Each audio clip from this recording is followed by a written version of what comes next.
audio número 1 de la unidad número 11 de la materia Teoría General del Proceso a cargo de Secretaría Académica de la Universidad Nacional de Lomas de Zamora.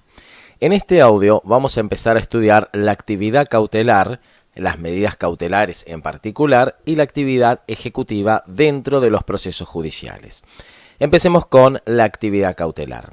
La actividad cautelar es una actividad, como bien lo dice su nombre, que se realiza en los procesos a través de distintas medidas cautelares, cuyo fin es asegurar el efectivo cumplimiento de una sentencia futura.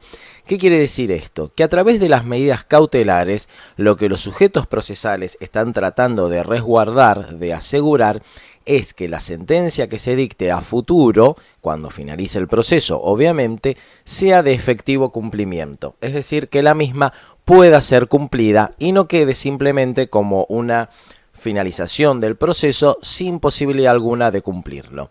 Esto se debe a que los procesos judiciales tienen distintas duraciones, demoras, actos que se van cumpliendo en los mismos, por lo cual, durante el transcurso de por un montón de situaciones o circunstancias, la sentencia puede llegar a ser de imposible cumplimiento.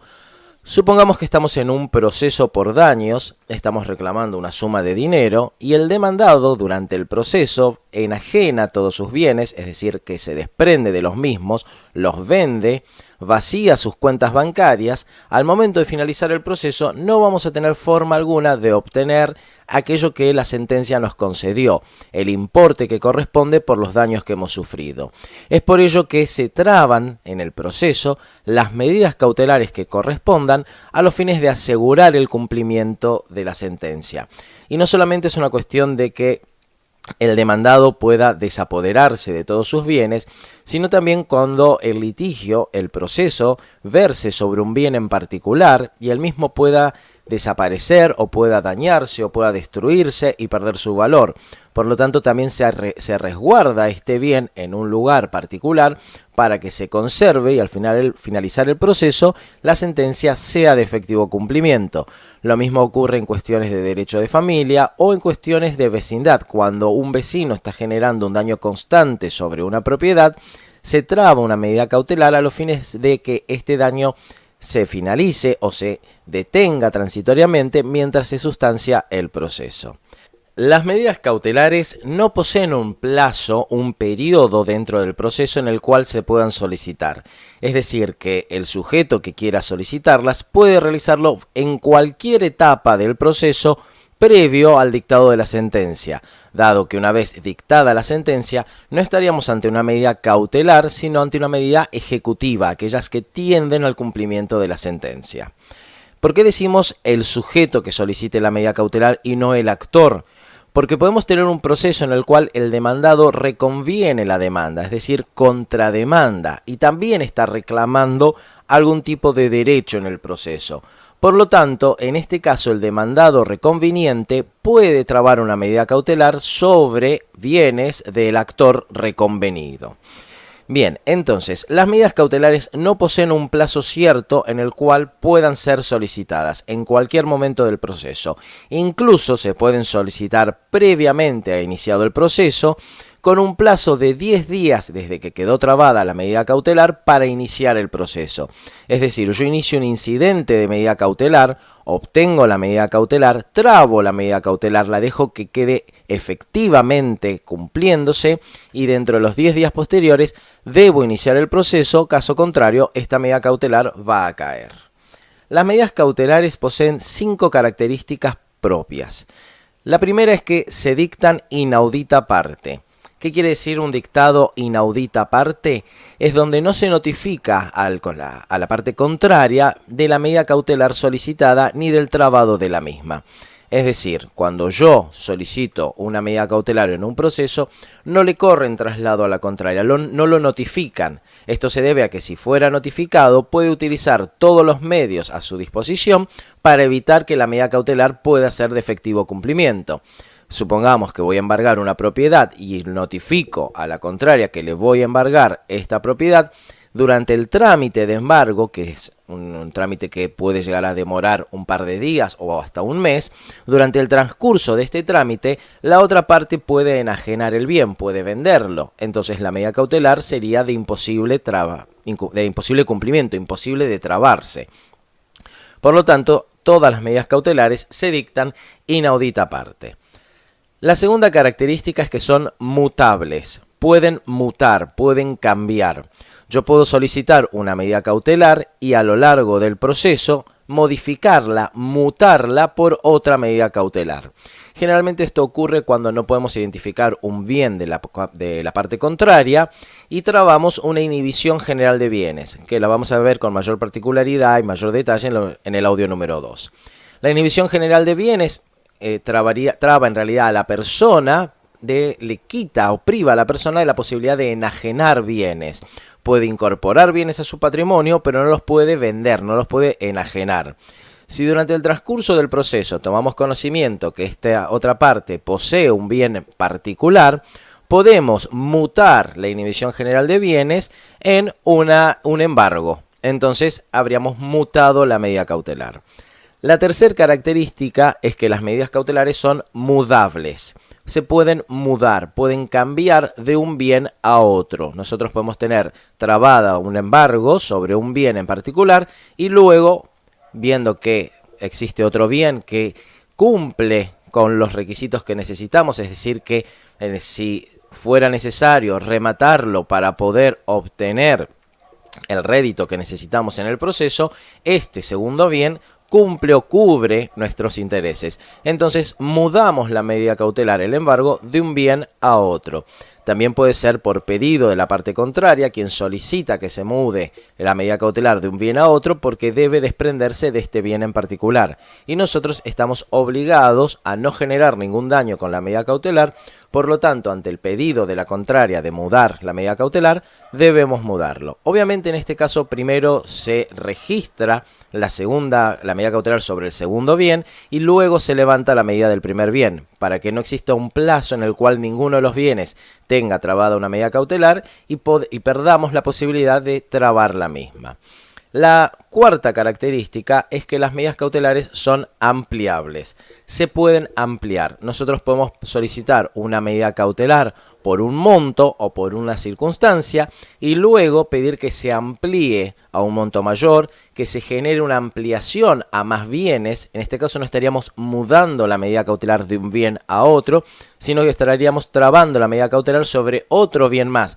Quedarían los dos bienes trabados dentro de esta medida cautelar porque hemos ampliado la misma.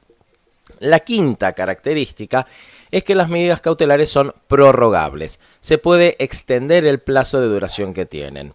El plazo genérico es de 5 años, con excepción de aquellas que son de cuestiones de violencia o de derecho de familia, las cuales tienen un plazo menor. Sin embargo, sea cual sea el plazo, en líneas generales 5 años, se puede prorrogar, dado que una vez que se cumple el plazo de la medida cautelar, la misma finaliza de pleno derecho. Por lo tanto, quedaríamos sin estar cubiertos dentro del proceso. Por eso es que nosotros pedimos la prórroga de la medida cautelar y se extiende por un nuevo plazo idéntico al original.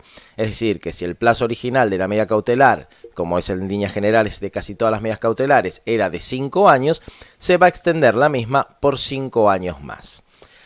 Cuando un sujeto solicita una medida cautelar, debe ofrecerle al órgano jurisdiccional y cumplir 3 requisitos indispensables. El incumplimiento de estos requisitos va a implicar que el órgano jurisdiccional rechace la medida cautelar y no la conceda. El primer requisito es la verosimilitud del derecho.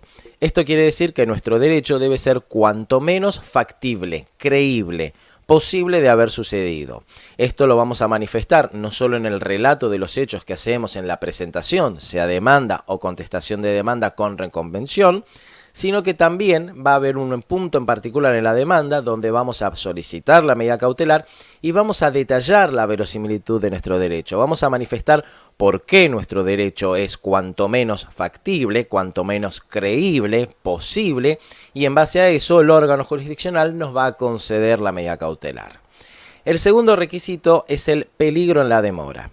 Dado que los procesos judiciales pueden extenderse en el tiempo y en el transcurso de esta duración puede llegar a tornarse de imposible cumplimiento la sentencia, sea por los motivos que sean, nosotros debemos demostrarle y asegurarle al órgano jurisdiccional que la extensión que puede llegar a tener el proceso, la duración del mismo, puede tornar a la sentencia de imposible cumplimiento. De allí que solicitamos y requerimos la medida cautelar en cuestión. Es decir, evitando que al finalizar el proceso el mismo no pueda ser cumplido, solicitamos la medida cautelar con resguardo de este peligro en la demora del proceso. El tercer requisito que debemos cumplir al momento de solicitar una medida cautelar es la contracautela. Esto implica que si nuestra medida cautelar le genera algún daño a la parte contraria y nosotros perdemos el proceso, obviamente la parte contraria va a tener que acreditar la existencia de este daño, la veracidad de este daño, nosotros estamos obligados a resarcir el mismo porque este se generó por la medida cautelar que solicitamos. De allí que ofrecemos una contracautela, es decir, un resguardo de que vamos a solucionar, que vamos a cubrir cualquier daño que haya sufrido la parte contraria. Esta contracautela puede ser de tres formas.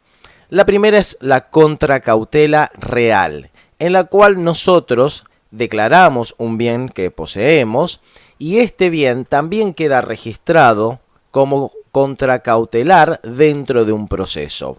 Por lo tanto, tampoco vamos a poder disponer libremente del mismo. Nosotros estamos asegurando resarcir cualquier daño con este bien. La segunda forma de contracautela es la contracautela personal. En este caso, un tercero sale como aval de cualquier daño que generemos y se obliga a resarcir el mismo. Este tercero tiene que ser una persona que pueda acreditar que tiene los bienes, la capacidad económica suficiente para resarcir cualquier posible daño que nuestra medida cautelar genere. La tercera forma de contracautela es la que menos se utiliza y solamente es aceptada en aquellos casos donde el órgano jurisdiccional nota que existe una gran posibilidad de que el proceso salga a favor de quien está solicitando la medida cautelar. Y es la contracautela juratoria. En este caso, quien inicia el proceso se compromete, dado que posee los bienes para resarcir cualquier daño, a ser el mismo quien cubra todos los daños que la medida cautelar pudiese llegar a generar en el proceso si el proceso sale en su contra. Es decir, que la contracautela juratoria es la misma persona quien está solicitando la medida cautelar y se compromete a resarcir cualquier tipo de daño que ésta genere. Hasta aquí hemos visto la actividad cautelar en líneas generales. En el audio número 2 vamos a comenzar a hablar de las distintas medidas cautelares que existen en nuestro ordenamiento jurídico. Ahora bien, vamos a comenzar brevemente a comprender y entender la actividad ejecutiva. La actividad ejecutiva se desarrolla mediante actos procesales tendientes a dar efectivo cumplimiento a la sentencia definitiva que ha quedado firme en el proceso judicial. Es decir, que el fin de la actividad ejecutiva es el obtener el efectivo cumplimiento de una sentencia. Por lo tanto, para ella vamos a tener una diferenciación entre los procesos penales y los procesos no penales. En los procesos no penales, el mismo órgano jurisdiccional que dictó la sentencia, que puso fin al proceso, más allá que ésta pueda haber sido impugnada y haya pasado a un superior jerárquico, va a volver finalmente al órgano original de primera instancia y es este quien se va a encargar de controlar que se cumpla la sentencia. Si quien perdió el proceso no cumple con la misma, se puede iniciar la ejecución de sentencia, lo cual impulsa el efectivo cumplimiento de la misma, sea a través de medidas ejecutivas, como puede ser un secuestro, un embargo, o a través de simplemente notificarlo, intimar al vencido a que cumpla la sentencia y una vez cumplida acredite en el expediente el efectivo cumplimiento de esta. En materia penal existen los jueces de ejecución penal que son quienes van a controlar van a estar supervisando que la sentencia que se haya dictado se esté cumpliendo y el modo en el cual se cumple la sentencia que ha sido dictada. Es decir, que la actividad ejecutiva no debemos confundirla con los procesos ejecutivos, que son aquellos más expeditos, más breves, que poseen una menor porción de conocimiento para el órgano jurisdiccional, sino que la actividad ejecutiva es aquella que tiende a obtener el efectivo cumplimiento de una sentencia ya dictada dentro del proceso.